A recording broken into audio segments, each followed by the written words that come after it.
My name is Avery Lockwood, and for 9 long years my parents treated me like I had vanished off the face of the earth. No calls, no birthday messages, not even a stray email. Then one quiet winter morning in Boston, 2018, my name exploded across Bloomberg and Forbes, and only a few hours later, my phone buzzed for the first time in almost a decade. A text from my mother. Christmas Eve. 6:30 p.m. Family only. Important conversation. I reread the message until the words blurred. That phrase, important conversation, had been their code for one thing my entire childhood. Somebody needed something and I was expected to provide it. Still, I replied, I'll be there. That night, I walked through the same front door my mother, Lydia Lockwood, had practically shut behind me 10 years earlier, carrying a truth she never imagined I'd return with. 10 years earlier, I had left that home with a single duffel bag under a freezing October downpour. I was 20, and I had just told my father, Charles Lockwood, that I was leaving Duke University to move to Seattle and build a data security startup. He erupted instantly. He shoved his chair back so hard it cracked against the wall, slammed his palms on the oak table, and shouted loud enough for the neighbors to hear, from this night forward, Avery Lockwood is no longer part of this family. Dead. Do you understand? My mother never lifted her gaze. She nudged carrots around her plate as if the conversation didn't involve her child. My younger sister, Harper, then 16, snorted without looking up from her tablet. Fine by me. One less person hogging the Wi-Fi. My aunt, Corinne, Dad's business partner at Lockwood Interiors, leaned back with a smirk. Don't crawl back when your little dream crashes. You've just erased yourself from this family's future. I stood there soaked, waiting for someone to defend me. No one did.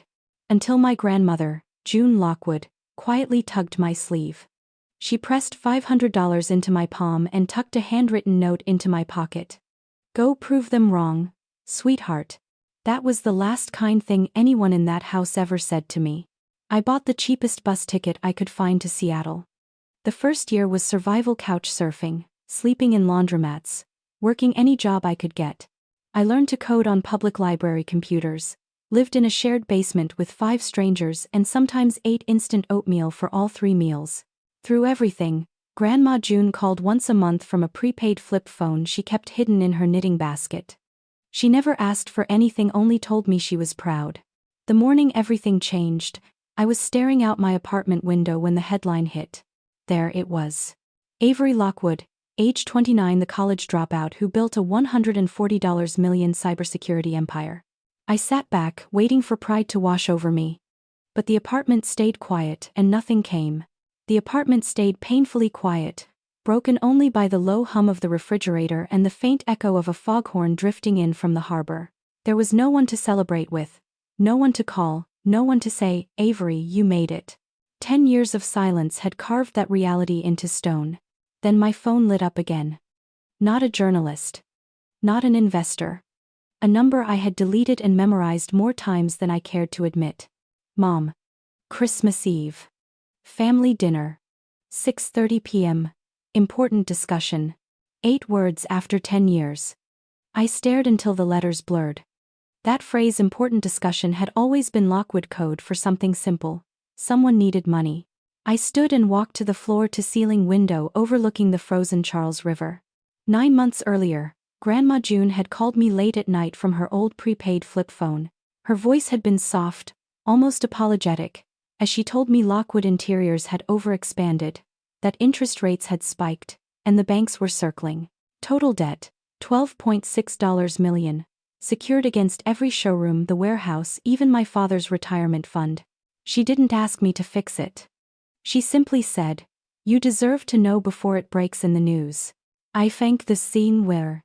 That same night I formed a Delaware LLC, buried it under 2 more holding entities, and quietly methodically started buying the company's debt. By the time the Bloomberg reporter sat across from me the previous afternoon, I already owned every note, every lien, every default clause. They never imagined the buyer was the daughter they had buried. A cold finality settled in my chest. I opened the airline app and booked the last direct flight from Boston to Raleigh-Durham. While the ticket confirmed, I called the only person whose number I had never blocked. Grandma June answered on the first ring. It's out, I told her. I saw it an hour ago, she replied, pride warming her voice. You did it, sweetheart. A pause. Your mother invited me to Christmas Eve dinner too. For the first time in years. I'm coming, I said. Be careful what you bring through that door, Avery. I've been careful for 9 months. Tonight, I stop. End quote. I packed one small bag, a black dress, heels and the leather folder from my safe. At Logan Airport, I upgraded to a black Range Rover because I wanted them to see it pull into their driveway. We landed just after sunset. The moment airplane mode turned off, another text from Mom arrived. Can't wait to see you. We have so much to talk about. I didn't answer. I drove toward the familiar Durham cul-de-sac I had fled with a single duffel bag at 20. This time, I wasn't returning in defeat. I was coming home to collect. My eyes stung for a moment before I forced the feeling back down. The foyer had already transformed into a parade of practiced warmth. Coats were whisked away, drinks appeared in hands, and compliments were fired like rehearsed lines in a play. Dad guided me through the archway into the living room, narrating every update as if he were selling the house new oak floors, a chandelier imported from Italy, a 75-inch TV mounted exactly where our family photos used to hang. Mom kept up her usual chatter, asking about my flight from Boston, whether Seattle was still as rainy as ever, whether I'd finally tried that cafe she saw on Instagram. Dad wanted to know if the tech world was still ridiculous, if cryptocurrency was real money, and if Tesla stock was actually going to the moon. Harper, without looking up from her glowing screen, asked if people in cybersecurity ever worked or just drank cold brew and stood around in hoodies. Aunt Corinne floated in circles, dropping barbs disguised as jokes. Must be nice having investors throwing money at you, she said sweetly. Some girls have all the luck, don't they? I smiled politely, answering when necessary, watching the way they watched me. Every question felt like a calculation. Every laugh weighed against whatever imaginary balance sheet they'd built around my success. Grandma June stayed close, topping off my sparkling water when no one paid attention, slipping her hand over mine whenever Corinne's smile sharpened. She never asked me anything she already knew. Eventually, Mom clapped her hands. Dinner's ready. We moved to the formal dining room. The table meant for 14 was set for 7 with gold-rimmed plates and crystal glasses. My place card sat at the far end, the same powerless chair I'd occupied as a teenager. A hired server presented the first course with careful precision. Conversation skimmed the surface. The pretty lights in the neighborhood. The perfect holiday snowfall. The decorator Aunt Corinne claimed she discovered. When the second course arrived, honey-glazed ham, whipped potatoes, green beans with almonds, I realized the menu hadn't changed since childhood. Corinne launched into complaints about supply chains and online competition while Dad nodded solemnly, topping off wine glasses like a sommelier. By the time the dishes were cleared, the performance was seamless. They laughed too loudly, smiled too brightly, worked too hard to appear loving. I folded my napkin and waited. Finally, Dad set his glass down with a sharp clink that sliced the room in half. The server vanished. Lockwood Interiors is on the brink, he began. Corinne jumped in immediately. Overexpansion, rising costs, collapsing foot traffic, final notices from the bank. Harper leaned back, suddenly attentive. We just need $3 million, she said. Bridge us for 6 months. Then all their eyes turned to me. Dad's voice softened. You've done incredibly well, Avery. We're proud. This company is your birthright. Mom reached for my hand. This could bring us together again. But Grandma June's steady grip beneath the table reminded me who had been there and who hadn't. 10 years of being dead to them, and suddenly on the very day Forbes and Bloomberg crowned me, they were calling me sweetheart again.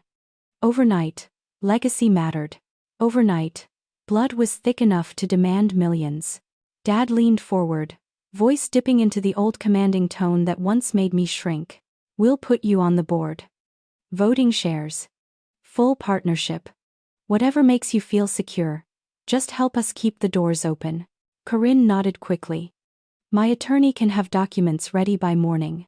You'd finally own a real company, not just an app. Mom tightened her grip on my hand, nails digging in as if pain could tether me. This could heal everything, Avery. All the hurt. All the years. We could be a family again. I slipped my hand free, lifted my water glass, and took a slow, deliberate sip. The room held its breath. Under the table, Grandma June's fingers closed around mine steady, guiding, giving me permission to stop pretending. I set the glass down. 3 million, I said. That's what you need to stay afloat. Dad exhaled in visible relief. I let a small, icy smile form. Interesting timing. The temperature in the room seemed to drop. Faces stiffened. Chairs stopped shifting. Even the candles flickered as if bracing for impact. I glanced once at Grandma, then pressed a button on my phone. The front door blew open as a gust of winter wind swept through the foyer. Snow spiraled across the marble floor. Heavy footsteps followed. Sawyer Grant, my lead counsel, entered with an aluminum briefcase coated in powdery snow. He walked straight to the dining table, set the case down between the candelabra and the ham, and opened it with 2 sharp clicks. "Good evening," he said evenly. "I'm Sawyer Grant, representing Miss Avery Lockwood." Dad lurched halfway out of his chair. "Who let you into my house?" Sawyer ignored him, laying out document packets with surgical precision.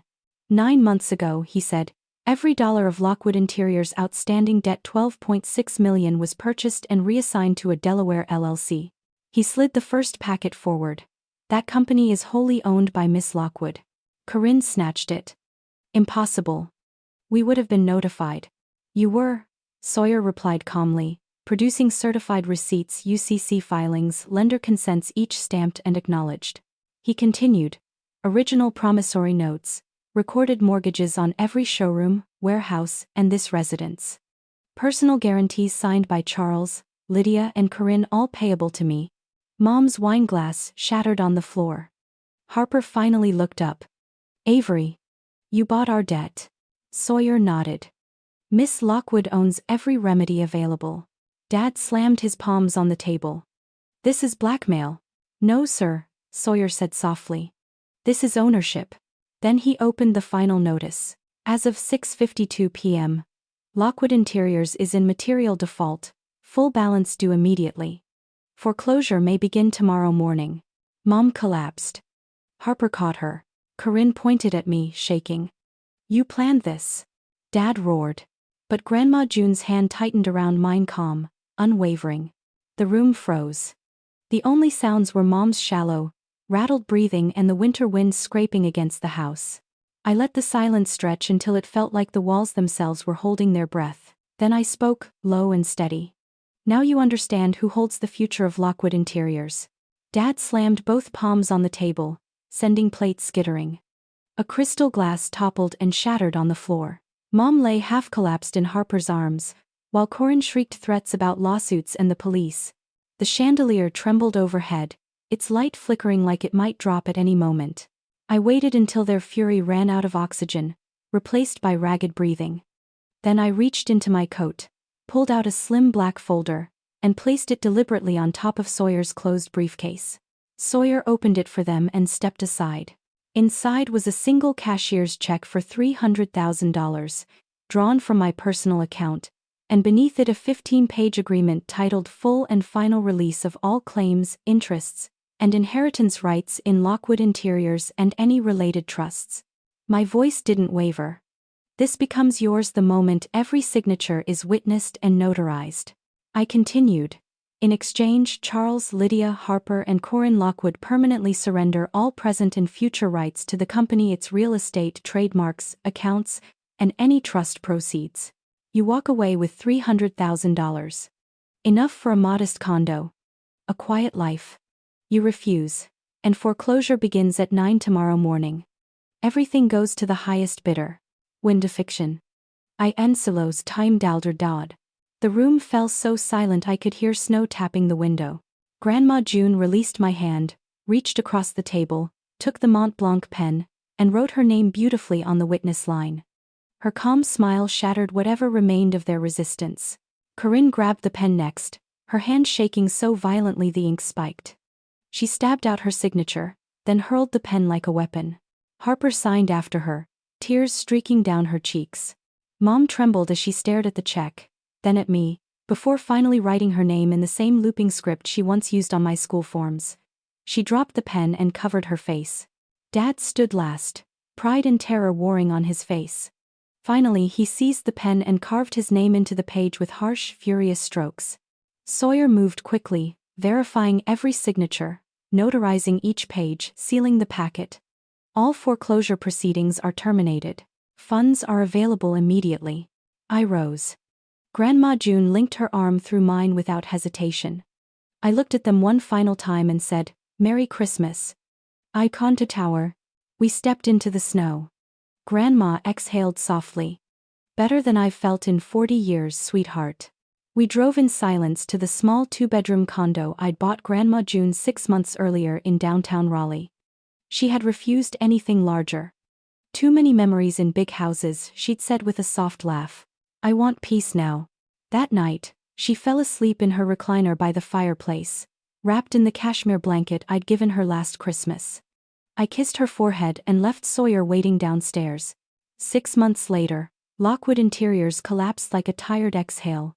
The Durham estate sold at auction for barely enough to clear the remaining liens after I released the primary mortgage. Dad moved into a 1-bedroom rental in Cary. Mom filed for divorce 31 days later. Irreconcilable differences. She took half the settlement check and vanished to a condo in Naples, Florida. No forwarding address. Aunt Corin's real estate license was suspended after multiple ethics complaints. Last I heard, she was working commission only at a department store in Greensboro. Harper lasted 3 weeks at a car dealership before being fired for showing up late. Now she drives for food delivery apps, still wearing the same black hoodie from that Christmas Eve. I kept 3 Lockwood showrooms, rebranded the rest, and rebuilt the company into Lockwood Collective.